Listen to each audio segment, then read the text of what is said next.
काही काही लोक यासाठी फार भुकेले असतात, रुसवा फुगवा फुगवी करतात, ओंडावरती त्यांच्या 12 वाजतात, बरोबर आहे का?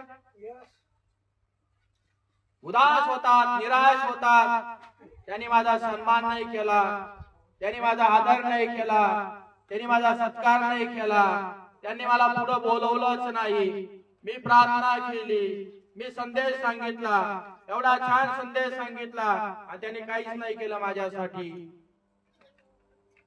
चांगले चांगले जगातले पुढारी देखील परमेश्वराच्या वचनामध्ये लिहिलंय श्रेष्ठता घेण्यासाठी, मान सन्मान आदर घेण्यासाठी भुकेले झालेले आहेत.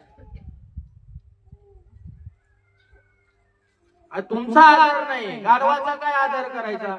गाढवामध्ये बसणारा ख्रिस्त आदर त्याचा झाला पाहिजे ना.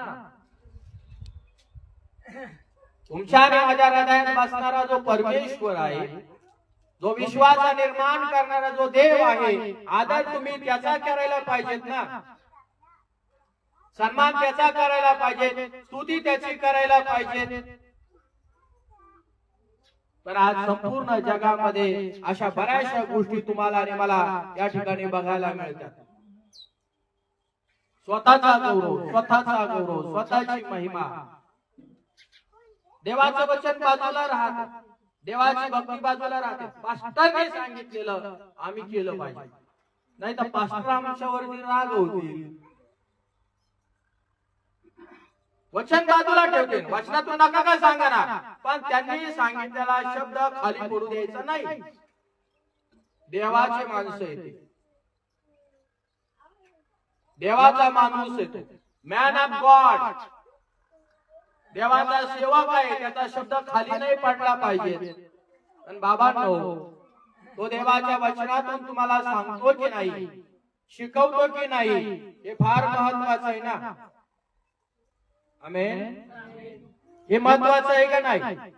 म्हणून या वचनामध्ये तुम्हाला आणि मला बघायला मिळतं की आपलं पाप झाकण्यासाठी काय केलेलं आहे. हा वाचा आता.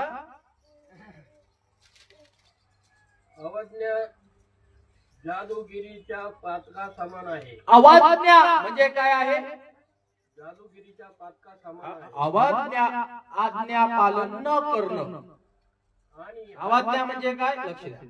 अवज्ञा म्हणजे काय? आज्ञा पालन न करणं. मला वचन माहित आहे, मला शास्त्र माहित आहे, परंतु मला करायचं नाही.